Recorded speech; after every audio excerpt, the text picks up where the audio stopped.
warahmatullahi wabarakatuh. Perkenalkan, nama saya Siti Rosmawati dari kelas 11 IPS 3. Pengertian kerjasama ekonomi internasional adalah suatu bentuk kerjasama ekonomi antara pelaku ekonomi antara negara satu dengan negara yang lainnya. Perkenalkan, nama saya Syifa Mufidah Putri dari kelas 11 IPS 3. Manfaat dari perdagangan ekonomi internasional yaitu 1. Meningkatkan lapangan pekerjaan, 2. Memperluas pangsa pasar, 3. Memperlancar pertumbuhan ekonomi pasar, 4. Meningkatkan keeratan persaudaraan antar negara, dan yang kelima meningkatkan efisiensi ekonomi. Nama saya Musyafna Raslifa Nabani dari kelas 11 IPS 3. Saya ingin mempresentasikan tentang kerjasama ekonomi perdagangan internasional. Kerjasama ekonomi, dampak positifnya ada meningkatkan keuangan negara, membantu meningkatkan daya saing ekonomi, meningkatkan investasi, menambah devisa negara, memperkuat posisi perdagangan. Dampak negatifnya ada ketergantungan dengan negara lain, intervensi asing terhadap kebijakan ekonomi Indonesia, masuknya tenaga asing ke Indonesia, dan mendorong masyarakat untuk menjadi konsumtif. Perkenalkan, nama saya Dinatia dari kelas 11 IPS 3. Saya di sini akan menjelaskan tentang bentuk-bentuk kerjasama ekonomi internasional. Yang pertama itu ada bilateral, yaitu kerjasama yang dilakukan oleh dua negara. Contohnya Indonesia dengan Korea Selatan dalam bidang ekonomi dan teknik. Lalu yang kedua itu ada multilateral, yaitu kerjasama yang dilakukan oleh banyak negara di dunia, contohnya itu ada PBB.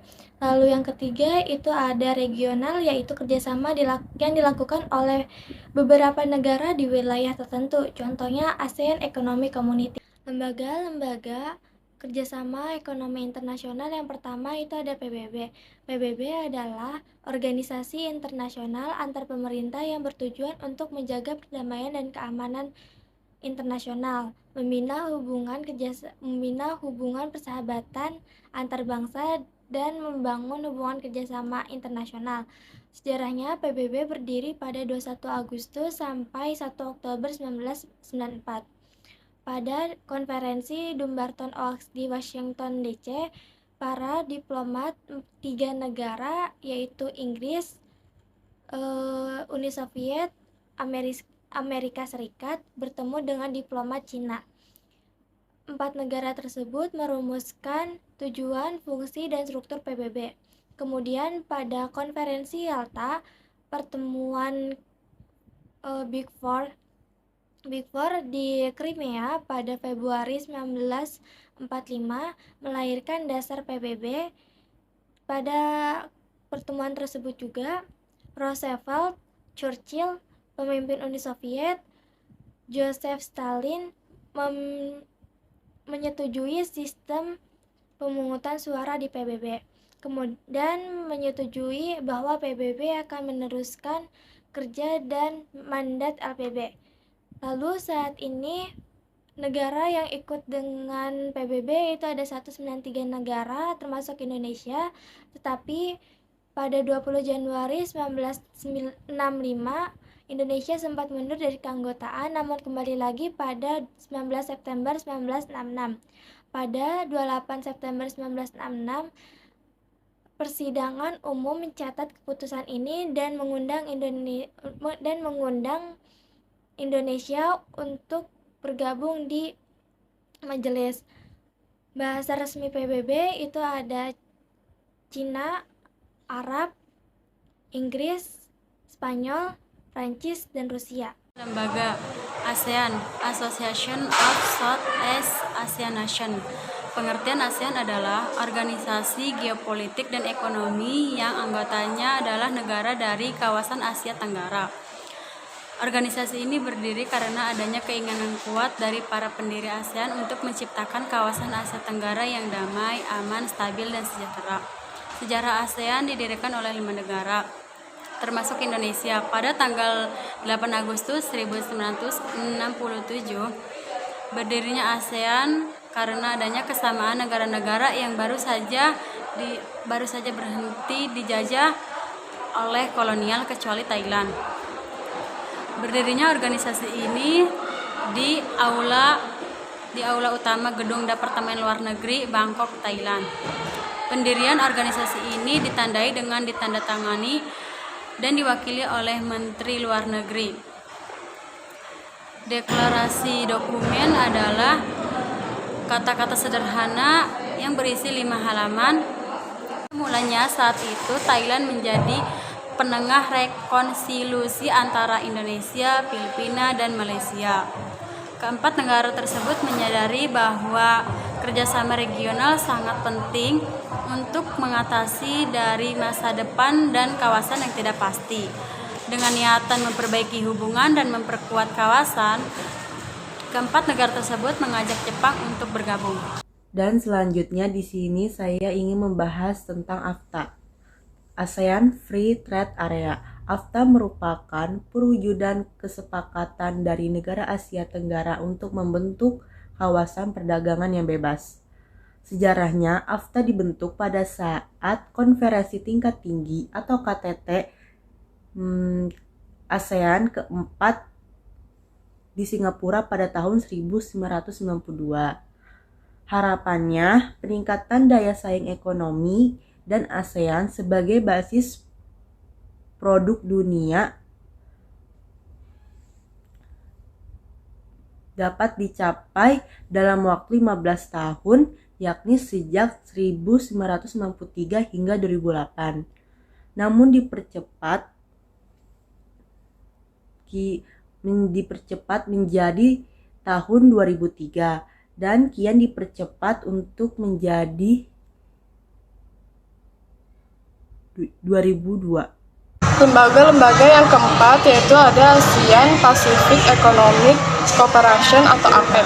APEC adalah kerjasama ekonomi Asia Pasifik yang terdiri dari 21 negara, yaitu negara-negara Asia Pasifik dan Amerika.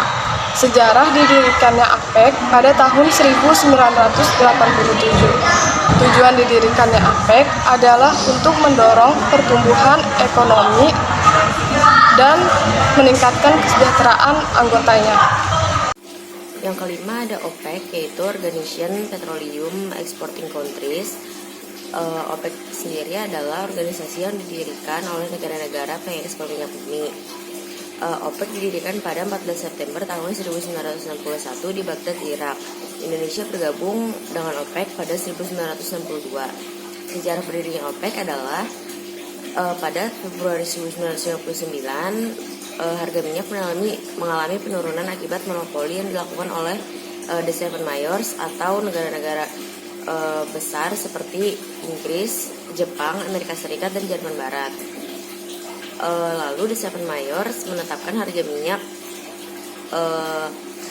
dengan sepihak di pasar industri, sehingga membuat negara-negara besar produsen minyak bertindak seperti Arab Saudi, Iran, Irak, Venezuela, dan Kuwait. 5 negara tersebut membentuk organisasi bernama OPEC. Indonesia ikut bergabung setelah negara-negara lain juga ikut bergabung. Badan-badan yang dibawahi oleh PBB yang pertama ada IMF.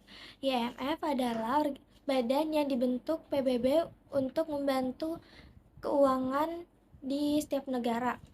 Dengan adanya IMF juga, setiap negara dapat melakukan perdagangan internasional, membangun ekonomi, dan menekan angka kemiskinan. IMF juga bertujuan untuk mempererat kerjasama dengan bidang keuangan internasional. Contohnya, Indonesia yang kuat hadapi tekanan walaupun sudah mengurangi proyek pertumbuhan ekonomi.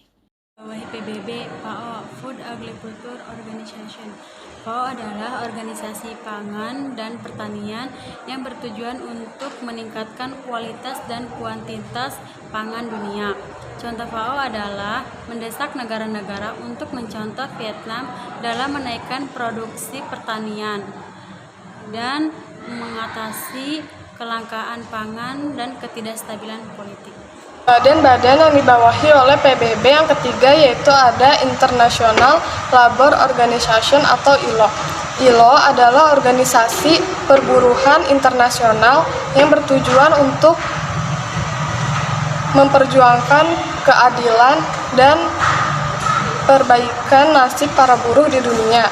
Contohnya, salah satu program International Labour Organization atau ILO di Indonesia yaitu dengan menghapus eksploitasi di tempat kerja.